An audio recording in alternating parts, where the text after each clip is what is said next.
Как за 24 часа излетях от София до Лондон, разходих се там и се прибрах отново в София съвсем сама. Добре дошли в новата ми поредица как да се създаваме моменти за 2026 година. Реших това да е моята година на промяната и направих нещо, което отлагах от много време. Това да пътувам сама. И то за един ден.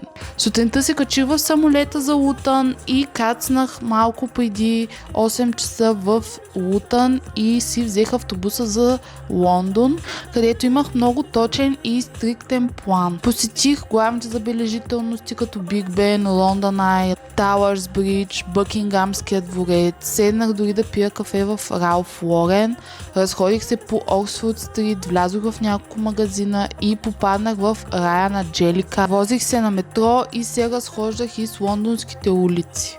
Лондон ми хареса като град и задължително ще го посетя друг път за повече дни. Обаче много се радвам, че се престраших да го направя абсолютно сама. Това значи, че можеш и ти. Последвай ме за другите видеа от поредицата.